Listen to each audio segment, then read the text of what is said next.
Good afternoon everyone. Welcome to Filo. I am Afan Hashmi, your science teacher. और आज की class में हम अपना वही चैप्टर रासायनिक अभिक्रिया एवं समीकरण यानी केमिकल रिएक्शन एंड इक्वेशन के इंपॉर्टेंट क्वेश्चंस को कंटिन्यू करने वाले हैं। पिछले लेक्चर में हमने इस चैप्टर के एमसीक्यूज और वेरी शॉर्ट डिस्कस कर लिए थे, और आज के लेक्चर में हम डिस्कस करने वाले हैं इसके शॉर्ट आंसर और लॉन्ग आंसर। तो ये छोटा सा ही लेक्चर रहने वाला है, और अपना क्या कहते हैं, हमको सिर्फ 4 शॉर्ट और 2 लॉन्ग क्वेश्चंस डिस्कस करेंगे। इसके अंदर टोटल 27 क्वेश्चंस रखे थे, जैसा कि मैंने आपको पिछले लेक्चर में ही बताया था। और हम अपने लगभग 16 ऑब्जेक्टिव टाइप और 5 वेरी शॉर्ट 21 क्वेश्चंस हम पिछले लेक्चर में डिस्कस कर चुके हैं। तो हमारे पास आज बचते हैं 4 शॉर्ट आंसर और 2 लॉन्ग आंसर। तो बच्चों, ये जो क्वेश्चंस हैं ये पिछले कई साल के पेपर के एनालिसिस कर कर बनाए गए हैं। तो ये सारे के सारे क्वेश्चंस आपके एग्जाम के नजरिए से बहुत जरूरी है, और आपको इनकी खूब अच्छे तरीके से प्रैक्टिस करनी है। तो शॉर्ट क्वेश्चंस के साथ स्टार्ट करेंगे। उससे पहले आपको मैं ये बता देता हूँ कि शॉर्ट क्वेश्चन जो हो एग्जाम में 3 नंबर का एक सवाल पूछा जाता है। तो हमें उसके हिसाब से ही उसका आंसर लिखना होता है। सबसे पहले क्वेश्चन को समझिए, क्वेश्चन की डिमांड क्या है वो समझिए, फिर उसके हिसाब से उसका आंसर लिखिए। ठीक है। और जो मैंने आपको बताया था एग्जाम में कि अगर 3 नंबर का सवाल है तो कम से कम मिनिमम 3 पॉइंट्स तो उसमें आपको लिख के आने ही होंगे, और बाकी डिपेंड करता है क्वेश्चन की डिमांड के ऊपर। जैसे कि ये वाला क्वेश्चन देख लेते हैं, प्रश्न नंबर 22। इसमें 3 अलग अलग पार्ट हमको दिए गए हैं, तो यानी हर पार्ट के लिए हमें एक नंबर मिलेगा। ठीक है ना। यहाँ पे तो बहुत बिल्कुल सॉर्टेड है डिस्ट्रीब्यूशन, लेकिन कभी कभी थियोरेटिकल सवाल भी आ जाता है, तो उसमें कम से कम 3 पॉइंट्स और एक छोटा सा इंट्रोडक्शन तो आपको लिख के आना ही होता है। ठीक है, चलिए शुरू करते हैं आज के लेक्चर के साथ। पहला सवाल है, अभिक्रिया के प्रकार की पहचान करें। हमें कुछ रिएक्शंस दी गई हैं और ये कहा गया है कि ये किस टाइप के रिएक्शंस हैं, इनको फिगर आउट करो, इनको पहचानिए। ठीक है। सबसे पहली जो रिएक्शन है वो है ZnO प्लस सी गिव Zn प्लस Cu। ठीक है बच्चों, चलिए देखते हैं क्या है। इस अभिक्रिया में अभिकारक जिंक ऑक्साइड ZnO यानी जिंक ऑक्साइड प्लस और कार्बन है। ठीक है, यानी मतलब रिएक्टेंट जो है वो जिंक ऑक्साइड है और कार्बन है। ठीक है। उत्पाद जिंक यानी प्रोडक्ट में जो है जिंक बना, और क्या बना, कार्बन मोनोऑक्साइड यानी CO। ये हमको उसके प्रोडक्ट मिले। ठीक है। अब ये अभिक्रिया है किस प्रकार की, ये जानते हैं। इस अभिक्रिया में जिंक ऑक्साइड का जिंक में और कार्बन का कार्बन मोनोऑक्साइड में रूपांतरण होता है। यह एक प्रकार की उपचयन अपचयन यानी ऑक्सीडेशन रिडक्शन अभिक्रिया यानी रिडॉक्स रिएक्शन है। ठीक है बच्चों। पहली वाली हमारी है रिडॉक्स रिएक्शन यानी उपचयन अपचयन अभिक्रिया, ऑक्सीडेशन रिडक्शन रिएक्शंस। जैसा कि आप देख ही सकते हैं, अगर आप इक्वेशन देखें, यहाँ पर ZnO प्लस सी हमारा जो रिएक्टेंट साइड में था, उसका जब प्रोडक्ट बना तो प्रोडक्ट में हमें जिंक मिल गया। जिंक के पास से तो रिमूवल हो गया ऑक्सीजन का, और कार्बन पे एक ऑक्सीजन का एडिशन हो गया, तो यानी रिडक्शन भी हो रहा है और ऑक्सीडेशन भी हो रहा है, दोनों यहाँ पर। ठीक है ना। चलिए देखते हैं अगला पार्ट है इसका। जिंक कार्बोनेट को हीट कर रहे हैं और हमको मिल रहा है जिंक ऑक्साइड और कार्बन डाइऑक्साइड। चलिए देखते हैं किस प्रकार की अभिक्रिया है। ये हम नंबर 2 ऑप्शन नंबर बी इसकी बात कर रहे हैं। ठीक है ना। इस समीकरण से ये स्पष्ट है कि जिंक कार्बोनेट को दो छोटे अणुओं में टूट रहा है। जो जिंक कार्बोनेट है, यहाँ हम इक्वेशन को देख के ही बता सकते हैं कि ये 2 छोटे अणुओं में टूट रहा है, जो कि ZnO और CO2 यानी जिंक ऑक्साइड और कार्बन डाइऑक्साइड है। अतः ये अभिक्रिया एक वियोजन अभिक्रिया है, यानी ये हुई एक डिकम्पोजिशन रिएक्शन।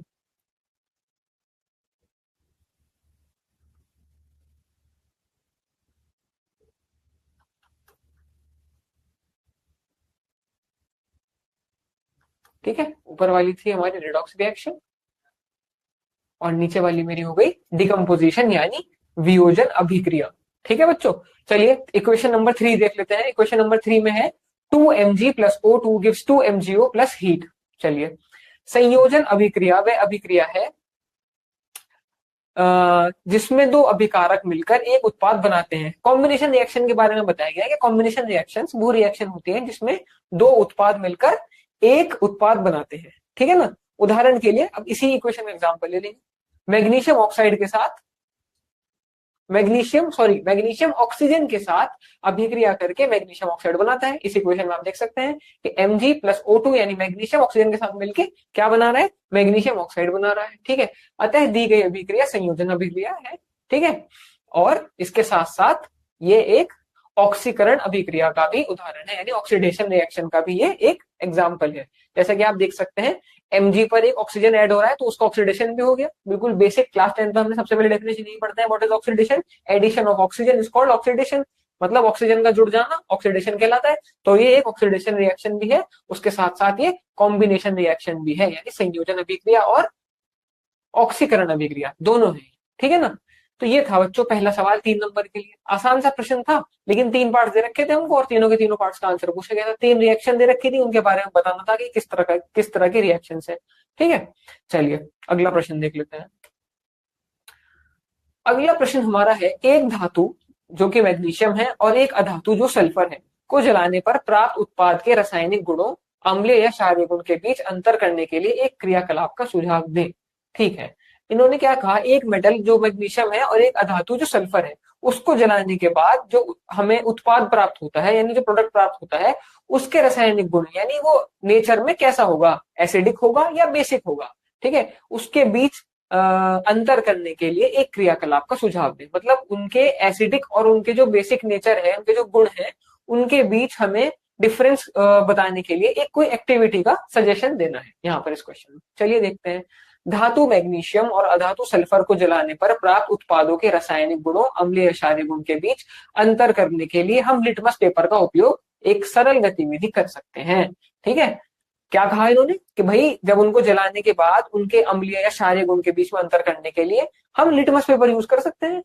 ठीक है, अगर लिटमस पेपर रेड हो गया तो एसिडिक, अगर ब्लू हो गया तो बेसिक, पता चल ही जाना है।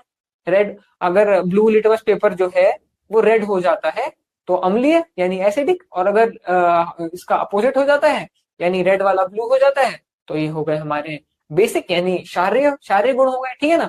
मैग्नीशियम और सल्फर के दहन के उत्पाद क्रमश मैग्नीशियम ऑक्साइड और सल्फर डाइऑक्साइड है। जब उनका दहन हो जाएगा, जब वो जल जाएंगे, उसके बाद हमें क्या क्या मिलेगा, मैग्नीशियम ऑक्साइड और सल्फर का सल्फर डाइऑक्साइड हमको ये मिलेगा। ठीक है ना।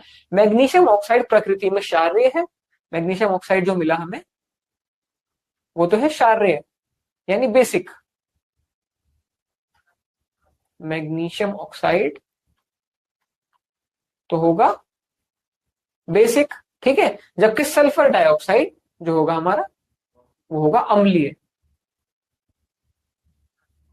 यानी सल्फर डाइऑक्साइड हमारा हो जाएगा एसिडिक। ठीक है बच्चों, इस प्रश्न में तो यही पूछा था हमसे। चलिए, सीबीएसई 2024 में आया हुआ प्रश्न है, तो अपना इसको ध्यान से, मुझे आप मैं आई होपफुली आपने ध्यान से समझ लिया होगा इस क्वेश्चन को। चलिए अगला प्रश्न देख लेते हैं। अगला प्रश्न है, चित्र में दिखाए गए प्रायोगिक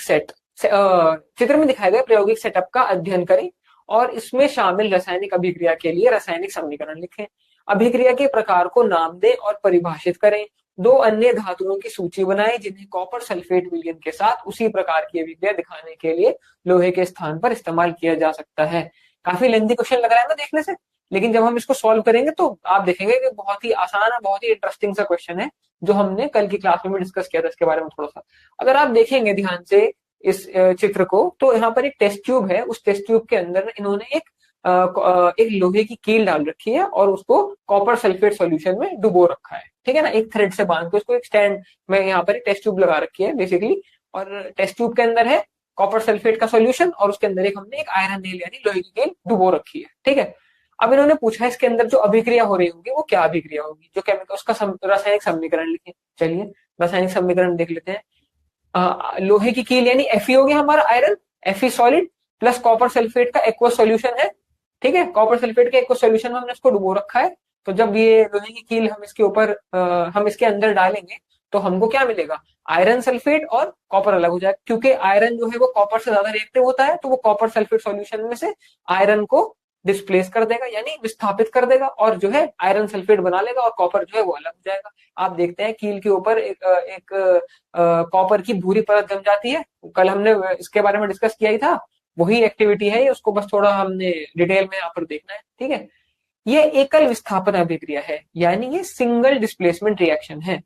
ठीक है ना, क्योंकि कॉपर सल्फेट सॉल्यूशन में से कॉपर डिस्प्लेस हो रहा है, और डिस्प्लेस कौन कर रहा है उसको, आयरन डिस्प्लेस कर रहा है। ठीक है, ये एक एकल विस्थापन अभिक्रिया है जिसमें कॉपर को कॉपर सल्फेट विलयन से लोहे द्वारा विस्थापित किया जाता है, जो जैसा कि मैंने आपको बताया।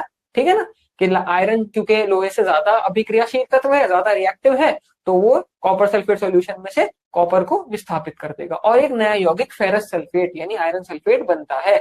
इसलिए ये अभिक्रिया एक रासायनिक परिवर्तन है।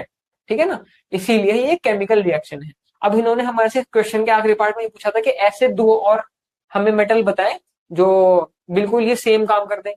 ठीक है, जिंक और एल्युमिनियम अन्य दो धातु हैं जिनका उपयोग कॉपर सल्फेट विलयन से कॉपर को विस्थापित करने के लिए लोहे के स्थान पर किया जा सकता है। मतलब अगर हम लोहे की कील न डालें, उसकी जगह कुछ जिंक मेटल या एल्युमिनियम का कुछ बना हुआ डाल दें कॉपर सल्फेट सॉल्यूशन के अंदर, तो वो भी यही सेम काम करेंगे। ठीक है ना, कॉपर सल्फेट सॉल्यूशन में से कॉपर को हटा के जिंक सल्फेट बना लेंगे और एल्युमिनियम सल्फेट बना लेंगे, क्योंकि दोनों ही जिंक और एल्युमिनियम कॉपर से ज्यादा रिएक्टिव है, तो वो कॉपर को इसलिए विस्थापित यानी डिस्प्लेस कर देंगे। ठीक है ना, और वहां पर भी जो अभिक्रिया हो रही होगी वो होगी विस्थापन यानी एकल विस्थापन अभिक्रिया, सिंगल डिस्प्लेसमेंट रिएक्शन।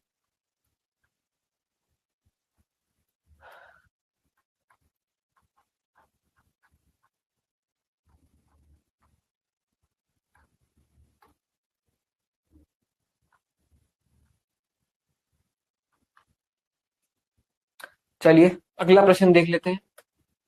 अगला प्रश्न हमारा है, एक छात्र एक परख नली में फेरस सल्फेट क्रिस्टल को गर्म कर रहा है। ठीक है, गर्म करने की प्रक्रिया के दौरान रंग में होने वाली संभावित परिवर्तन को बताइए। ठीक है, दूसरा प्रश्न पूछा है, गर्म करने के दौरान उत्पन्न गैसों के नाम बताइए। और तीसरा पूछा है, अभिक्रिया के लिए रासायनिक समीकरण लिखिए। परफेक्ट एक परफेक्ट और बेसिक शॉर्ट क्वेश्चन का स्ट्रक्चर है। एक सवाल में आपसे 3 सवाल पूछे गए हैं, 1 नंबर 1 नंबर 1 नंबर के लिए 3 नंबर, इस तरीके से इसके जस्टिफाई हो जाएंगे। ठीक है, चलिए सबसे पहले वो हमें क्या बताया क्वेश्चन के अंदर, एक टेस्ट ट्यूब में वो ना फेरस सल्फेट यानी FeSO4 को क्रिस्टलों को गर्म कर रहा है। ठीक है, चलिए देखते हैं। FeSO4 का हरा रंग गायब हो जाता है गर्म करने पर, जिसका अर्थ है कि अवस्था और रंग में परिवर्तन हुआ है। ठीक है ना, जब उसका FeSO4 का जो हरा रंग होता है, उसको जब आप गर्म कर रहे होंगे, वो टेस्ट ट्यूब में उसको जब गर्म कर रहा होगा, तो वो रंग गायब हो जाएगा, जिसका जिसका अर्थ ये है कि अवस्था और रंग में, कलर में यानी चेंजेस हुए हैं। ठीक है, गर्म करने के दौरान उत्पन्न गैसों के नाम बताइए। जब उसको गर्म कर रहा होगा तो कौन सी गैसें उत्पन्न होंगी, चलिए देखते हैं। इस प्रक्रिया के दौरान लाल भूरे रंग का ठोस पदार्थ बनता है तथा SO2 और SO3 गैस उत्पन्न होती है। ठीक है बच्चों, 2 तरह की गैसेज उत्पन्न होती है, SO2 और SO3। तीसरे में हमसे पूछा था, अभिक्रिया के लिए रासायनिक समीकरण लिखिए। जो केमिकल रिएक्शन हो रही होगी उसके लिए एक केमिकल इक्वेशन लिखने के लिए कहा गया है। ये एक वियोजन अभिक्रिया है, क्योंकि यौगिक फेरस सल्फेट 2 या 2 अधिक पदार्थों में वियोजित हो जाता है। क्या होगा, फेरस सल्फेट ये ना FeSO4, जब इसको हीट करेंगे तो हमें एक Fe2O3, ये तो हो गया हमारा ठोस लाल रंग का पदार्थ, है ना, और SO2 गैस और SO3 गैस रिलीज होगी। ये आप देख सकते हैं, ये डिकम्पोजिशन रिएक्शन हो रही है यहाँ पर। हमने लिखा है वियोजन अभिक्रिया यानी डिकम्पोजिशन रिएक्शन यहाँ पर हो रही है हमारी। ठोस लाल रंग का पदार्थ हमारा क्या होगा, वो होगा Fe2O3 यानी आयरन ऑक्साइड, और प्लस SO2 प्लस SO3, ये 2 गैसेस रिलीज होंगी। ठीक है ना, ये हमारा था प्रश्न नंबर 25। ठीक है, यहाँ पर इस चैप्टर के शॉर्ट क्वेश्चन यानी जो 3 मार्क्स वाले क्वेश्चन होते हैं वो कंप्लीट होते हैं, और अब हम इस चैप्टर के 2 लॉन्ग क्वेश्चंस को डिस्कस करने वाले हैं। ठीक है, चलिए पहला सवाल देख लेते हैं। पहला सवाल है, चांदी की वस्तु कुछ दिनों तक खुले में रखने पर काली पड़ जाती है, उस वस्तु को टूथपेस्ट से रगड़ने पर वह पुनः चमकने लगती है। कुछ दिनों तक खुले में रखने पर चांदी की वस्तु काली क्यों हो जाती है, इसका कारण बताइए। पहला सवाल तो ये पूछा है, बनने वाले पदार्थ का नाम बताइए तथा उसका रासायनिक सूत्र बताइए। ठीक है बच्चों, 5 नंबर का सवाल है, आपको 2.5 नंबर एक पार्ट के लिए मिलेगा, 2.5 for A part, 2.5 for B part. तो बच्चों, जो चांदी की वस्तुएं हैं वो खुले में रखने से काली हो जाती है, क्योंकि चांदी वायुमंडल में उपस्थित यानी हमारे एटमॉस्फेयर में जो हाइड्रोजन सल्फाइड प्रेजेंट होता है उसके साथ रिएक्शन कर लेती है। ठीक है ना, H2S। इस अभिक्रिया के फलस्वरूप चांदी की सतह पर सिल्वर सल्फाइड की एक काली परत बन जाती है। सिल्वर सल्फाइड हमारा होता है Ag2S, उसकी काली परत बन जाती है। इस प्रक्रिया को संक्षारण यानी कोरोजन अथवा विशेष रूप से चांदी का धूमिल होना कहा जाता है। मतलब इसको कोरोजन या फिर स्पेसिफिकली टार्निशिंग ऑफ सिल्वर हम कहते हैं। यहां पर मैं लिख देता हूं उसको। संक्षारण तो हो गया हमारा कोरोजन, और स्पेसिफिकली चांदी के केस की बात करें अगर, स्पेसिफिकली कोरोजन तो एक जनरल टर्म हो गई, इसको बोला जाता है टार्निशिंग ऑफ सिल्वर।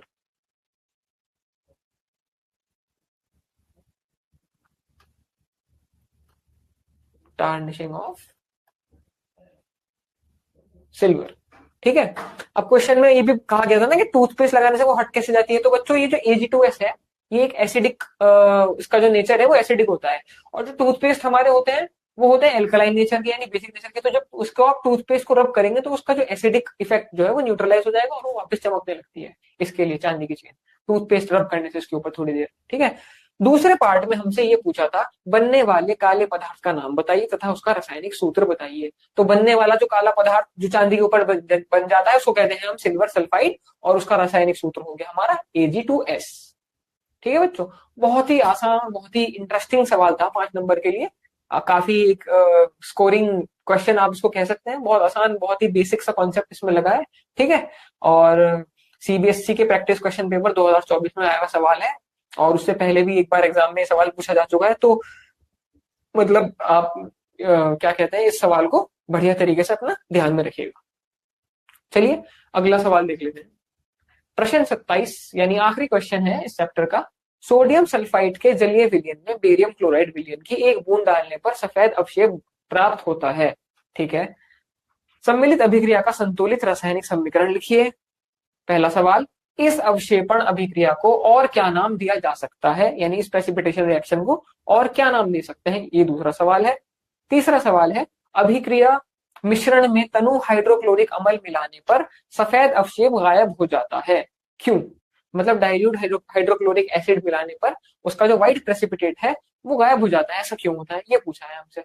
तो बच्चों ये सवाल बिल्कुल हमने कल भी डिस्कस करा था, मतलब एग्जैक्टली ये सवाल नहीं, इसी टाइप का सवाल, यानी जो पहला पार्ट है वो हमने कल डिस्कस करा था जब हम बेरियम क्लोराइड में सोडियम सल्फेट का रिएक्शन कर रहे थे। फर्क यहाँ है, यहाँ हम सोडियम सल्फाइड की बात करेंगे, ठीक है ना। लेकिन रिएक्शन क्या होगी, चलिए देखते हैं। यही सवाल पूछा है। तो सोडियम, हमारा जो बेरियम क्लोराइड है BaCl2 का एक्वस सॉल्यूशन, उसका रिएक्शन हम करा रहे हैं किसके साथ, सोडियम सल्फाइड के साथ, Na2SO3। कल हमने बात करी थी Na2SO4 सोडियम सल्फेट की, ठीक है बच्चों। आज हम बात कर रहे हैं Na2SO3 सोडियम सल्फाइड के एक्वस सॉल्यूशन की। हमें मिलेगा क्या, हमें मिलेगा बेरियम सल्फाइड BaSO3 सॉलिड, यही होगा हमारा व्हाइट प्रेसिपिटेट, सफेद अवशेप।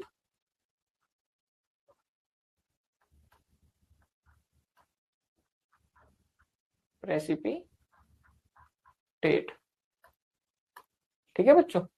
इसी का हमें सफेद अवशेप यानी व्हाइट प्रेसिपिटेट मिलेगा सॉलिड, और 2NaCl इसका एक्वस, ये हमें सोडियम क्लोराइड एक्वस सॉल्यूशन मिलेगा इसका, ठीक है। ये तो हो गया हमारे पहले पार्ट का आंसर। इसमें हमारे से क्या पूछा था, सम्मिलित अभिक्रिया का संतुलित रासायनिक समीकरण लिखिए। जो रिएक्शन हो रही है उसका एक बैलेंस्ड केमिकल इक्वेशन पूछा था। इक्वेशन ऑलरेडी बैलेंस्ड है, हमने मतलब बैलेंस करके रख रखी है, तो ये इसका पहले वाले पार्ट का हो गया आंसर। दूसरा पार्ट है, इस अवक्षेपण अभिक्रिया को और क्या नाम दिया जा सकता है, मतलब ये जो प्रेसिपिटेशन रिएक्शन हो रही है इसको हम और क्या नाम दे सकते हैं। इसको हम कह सकते हैं दोहरी विस्थापन अभिक्रिया यानी डबल डिस्प्लेसमेंट रिएक्शन।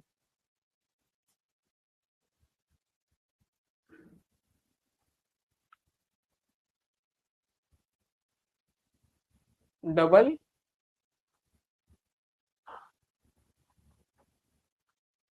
डिस्प्लेसमेंट